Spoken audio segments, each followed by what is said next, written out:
et ils sont tous payés comme des directeurs moo xew Senelec moo xew feneen donc il faut que tout ça s'arrête. moo xewoon poste. waaw mais oui mais pour mu taxaw pour mu mën a am nag il faut que ci kaw présidence ci boppam ñu wane ko. il faut que li ngay wane quand même li ngay nga wane ko ba ñuy gis ne que li woon na. jeex na. À partir de ce moment-là tu peux descendre. Tu peux descendre. Oui, Djibril. Parce que tamit un homme politique avant tout c'est un éducateur. Oui. C'est un éducateur, c'est un exemple, c'est une référence. Donc il faut que ngay inspirer aussi. Il faut inspirer. Bon développement fii ak nekkul psychologique ak spirituel mënta concret de mënta nekk temporel la. Parce que Sénégal état d'esprit yi dafa yàqu. dafa yàqu carrément. Donc bilan gars yi des fois dañ naan bilan matériel lu Macky Sall mais bilan immatériel moo gën a grave. bilan immatériel bi li mu yàq Macky Sall dafa bari. un président boo xamante ni amuloo benn respect ci loi ak règlement loolu neex ngay def. comment on se dit que ni fii un ministre bu ci gañewul sa gox dañ lay daaneel. waaw loolu c'est grave. taxaw daal di ne bon am na dossier yoo xamante ni maa ci teg sama coono. un contrôleur fiscal c'était un ministre mu dàqu ko. tu vois. juge jël décision nga ne du ma ko jëfe. tu vois bafouillage bi dafa bari. Sénégal bon ñii liggéey du ñu am. ñi liggéeyul di am. lii moo jaaxal ñëpp nag. tu vois. man mënuma la fay tey jii Sénégal état bi fayul 500,000 personnes. ci 18 millions de personnes. comment je ose man en tant que l'artisan wala l'informel may liggéey di fay taxe. yow dama la fay pour nga administrer ma pour nga gouverner pour nga assurer sama sécurité sociale économique tu vois. nga may rombax oto 100 millions di ma tabaxal kër guy jar 1 milliard. te amagoo benn mandat. waaw c'est ça. seen dëkk bi li fi nekk dafa grave corruption bi il est dans tous les niveaux. ah ouais. tous les niveaux. bon. man daal côté boobu daal. des fois tu peux même dire que c'est l'État qui freine le Sénégal. L'administration qui freine le Sénégal. Oui, bien sûr. C'est la bonne formule hein. C'est ça. boo koy seetlu bay seetlu. tu vois da ngay toog nii da ngay toog Italie tu fais un projet pour le Sénégal nga ne da ngay jël bagage mu jógee Sénégal ñëw ba Italie tu sais combien tu dois payer jusqu'à ba nga jot ko. mais nga jógee bagage war a jóge Italie ñëw Sénégal mënoo am loolu parce que bu yegsee ci sunu port beeg sunu aéroport bi mënuloo am ay taxes yu rationnel yu logique. des fois un conteneur boo ko indee il faut préparer benn 600,000 boo xamante ni doo ko mën a justifier. sa dossier bureau bu mu jaar dina fa woon 100,000 francs. finalement loo cay am. parce que transfert yi les prix ne sont pas fixés tu ne comprends pas on te dit un prix xamuloo baar beeg barem beex yooyu yëpp xamoo ci dara tu vois.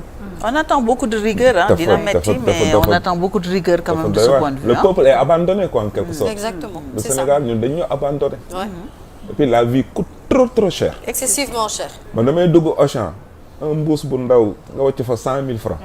man Italie ba ma fa duggee 50 € du ma attan ñaari mbuus. Italie sax sori na nag boo génnee dëkk bi fii tuuti rek ci sous-région bi. waaw ñi ne Mali Abidjan. Abidjan avec peu. mais da ngay lekk ba suur en fait. ci loo xam ne yow xalaatoo ko amee plateau ceeb fii ci réew mi. 50 €. 100,000 50,000 100,000 donc sa mbuus sax du fees. Ouais. mais foofu noonu je crois que war nañ ci. Je sais pas comment par quel mécanisme ça se fait. La question des taxes.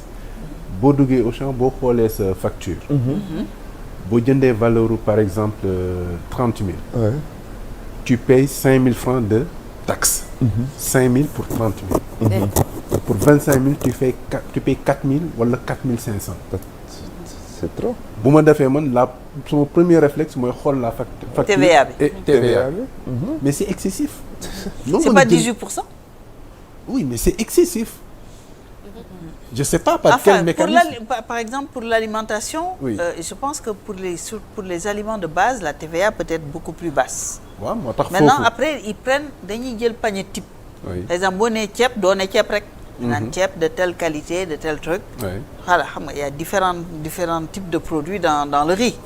Voilà donc noonu lañ koy defee mais il faudrait que comme ni ñu def médicaments yi. Ouais. D'accord de Bamako ñu ne lii moom mooy médicaments yi gën a soxla les denrées de première nécessité li nga xam ne Sénégal moo koy lekk et c'est le premier chantier ah.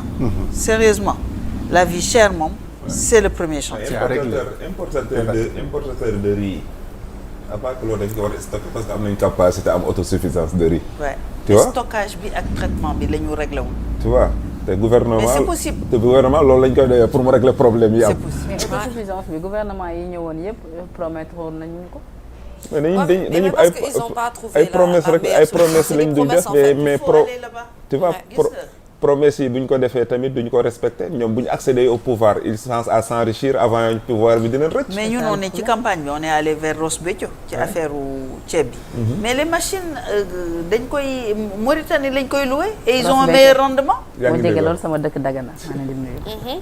dëgg la Dagana laa dëkk. en tout cas leen de xam naa ko ci projet Diomaye bi ñu lire aspect bi ñu jagleel wàllum agriculture et tout ça bokk na ci volet yi gën a am solo d'ailleurs ci projet bi muy te wax nañu dëgg xam nga gars yi dañuy wax souvent naan le développement passe par les infrastructures c'est vrai mais tali nag kenn du ko lekk du dëgg problème bi mooy aujourd'hui pour ñu mën a génne Sénégal ci guute gi nu nekk ni mooy ne autosuffisance alimentaire kenn mënul xëy rek atteindre ko noonu il faut déjà que ñu mën a def étude de sol ba ñu xam ne dëgg-dëgg fii on a des terres cultivables c'est vrai mais ça ne sert à rien at mu jot ñu jël baykat yi di leen distribuer ay tracteurs waaw tey tracteurs yoo xamante ne daanaka am na ci ñu bari ci ñoom yoo xam ne sax du yeggee ci seeni loxo bu nu ko liggéeyee ba pare gaspillage ba cay am ndax lu jëm ci wàllu industrialisation daf ñu manqué loolu yëpp nag on ne peut pas réussir à un résultat donc aujourd'hui il va falloir que sur le domaine de l'industrialisation qu'on avance et puis surtout ñu mën a coller wu aussi aux nouvelles technologies ndax Sénégal yàlla may nañu suñu suuf si loo fi bay mu naat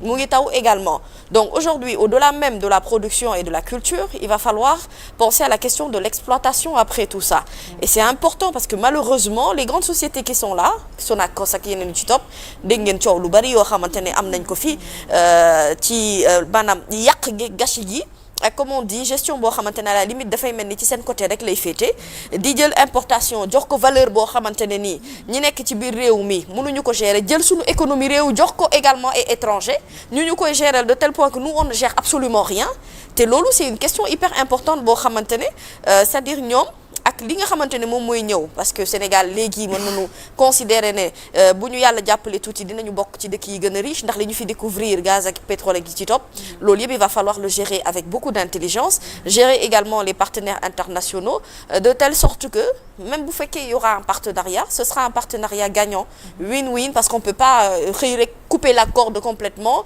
et dire que voilà mën nañu suspendre li nga xamante ne moom moo fi jotoon a xew mais se baser sur les acquis yi nga xamante ne am nañu ko pour maintenant ouvrir ci ay points yoo xamante ne moo ñuy dimbali ba baykat bi bay soble sénégalais di mën a consommer baykat boobu maanaam li muy liggéey naka noonee ci sucre bi naka noonee ci ceeb bi naka noonee ci li nga xamante ne c'est des denrées de première nécessité yoo xam ne dëgg-dëgg mën nañu ko ñafeel suñu bopp mais bu nu tànk tëjuñu robinet yi ñële xool itam ñun nu ñuy mën a suqalee baykat bi à tel point que baykat bi moom du vivre dans le désarroi parce que booy xool fii baykat yi fi gën a sonn ñi nekk ci àll bi ñoo gën a sonn sax ñi nekk ci biir réewu taax yi léegi ce qui se passe mooy phénomène exode rural boobu moom la ñuy seetlu mooy ne dañuy jóge ci taax yi ñëw ci biir ville urbaine bi te alors que fii bu ñu fi ñëwee concentration bi gën a metti manque d'emploi bi gën a xóot moo jural malheureusement tous ces jeunes yi nga xam ne ben finalement quand ils ne font pas de l'agriculture ñi nga xam ne culturellement pêche la ñu xam mel ni samay mbokk lébu nga xam ne géej gi léegi mënatoo napp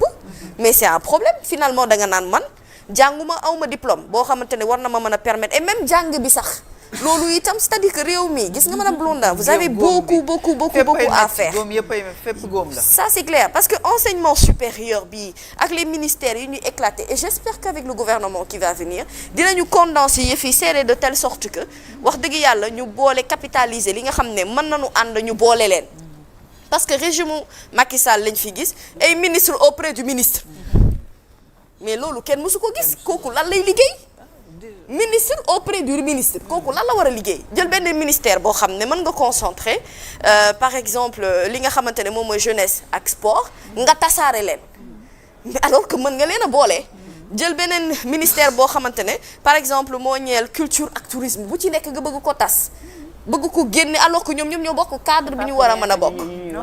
Donc il faut compresser au maximum. si compression boobu nga nekk. Oui. dañoo prévoir supprimer. lu mel ni comme conseil social économique et environnemental ak it au conseil des collectivités territoriales pour mën a économiser. C'est une très bonne nouvelle. du dialogue social. mais oui Ouais. mais amuñu fi njëriñ Abdou Khadre. Toutes ces sociétés là lan lañu fi liggéey ci réew mi. en termes de résultats. Les agences qui pullulent de Les partout. agences vont être compressées. Dañ leen war a compresser. Créer benn banque et nationale, puis dañu déstructurer le modèle salarial. Aussi. C'est-à-dire fonctionnaire bi l'enseignant xaw ma il gagne 300 400 000. Tu fais ay recrutements spéciaux di leen fay 800 000 700 000 et cetera du ñu fonctionnaire ah. 800 000 700 000 et puis après tu leur donnes des postes dans le ministère. Après bu ñu amee loolu ñu dem tëddi. ñu cumuler seen i dem postes. tëddi ji Kaffrine mbaa Mbour chaque mois affaire bi di dem. du ñu sax taxaw fii. oui alors ñu jàll ci beneen point. rapidement madame Blondin am ci sa gis-gis c'est par rapport ak prestation de serment bi nga xamante ni ci jëm le 2 avril. tout à l'heure nag ki nga xamante ni moom moo di Guirassy di directeur de campagne bu Bassirou Diomaye Faye nee na ñoom ñoo choisir bañ ko def ci stade parce que biñ ko annoncé ca foofee ca Sicap rek bëri nañu doon wax pourquoi mënuñu ko woon def fu mel ni stade comme ni ko Abdoulaye Wade defee woon mais ñu ne ñoom ñoo choisir defee ko foofee ca Sicap. ah en tout cas dina métti parce que victoire bi du victoire u Diomaye victoire u peuple bi la parce que nee na c'est le président Diomaye lui-même qui Ouais, refuse mais de je prêter pense, moi, je comprends à serment l'esprit, dans un stade. l'esprit La mooy que période de jubilation est passée. voilà l'esprit mooy xawaare bi quoi peut-être. voilà c'est la sobriété les économies loolu lañ ci wut bon man damay wax sama xalaat on a beaucoup souffert quoi un grand moment de bonheur quand même baaxoon na dëgg yàlla. un grand moment de bonheur doonu ci yàq dara déedéet. doonu ci yàq dara non fi daal. vraiment mu nekk espèce de décompression mu mel ne ba ñu amee suñu coupe suñu coupe d'Afrique xam ne bi yoon coupe bu 5 ans lañ am du coupe bu 1 an doon na baax léegi ñun ñëpp ak ñuy laaj ndax invitation dañuy ñëw mais on leur dit que mais amphi bi ñaata la 1500 places est-ce que mat na ko bëriwul. léegi les 15 chefs d'État et leurs secrétaires et leur sécurité rek fees na foofu fees na moitié bi parce que bu ñu waxee ne ñi ngi xaar lu toll ci 15 chefs d'État. diaspora bi yëpp a ngi jël avion di ñëw week-end bi ñëpp a ngi jël avion di ñëw mënoon nañ ko def ci stade mënoon nañ ko def ci stade. mënoon nañ ko def ci stade moom xumboon na. ça mange bon je sais pas qu'est-ce que ça aurait coûté bon c'est des soucis d'économie ak beneen modèle introduire tout de suite beneen modèle et puis 4 avril day ñëw 2 jours après. non 4 avril bi dañ ko fomm suma juum. waaw levée des dañ ko couleurs fomm waaw ñoom levée des couleurs la ñuy def finalement. au palais mais 4 avril bi moom défilé beeg yooyu fomm nañ. man daal je dis qu'il faut pas bouder on a trop de problèmes pour que dëkk ci problème tout le temps de temps en temps am un bon moment de retrouvailles. Wow, aussi ça redonne quoi. may fuural. on ne vit pas pour travailler on travaille pour vivre. Voilà ça fait partie quoi. ci la bokk. Comme ça fait partie bon peut-être chef d'État yi ñëw la peut-être lu demee loolu bon c'est un homme sobre aussi Diomaye extrêmement sobre. C'est aussi sa marque de fabrique. Un homme très sobre ni nga ko doon waxee sànq ni Diomaye bu ñu ci démarche bi da nga gis ni kii ku njaxlaf la xam naa fu mu ne nii moom déjà annoncé na les couleurs que ni xumbaay beeg mumbaay bi moom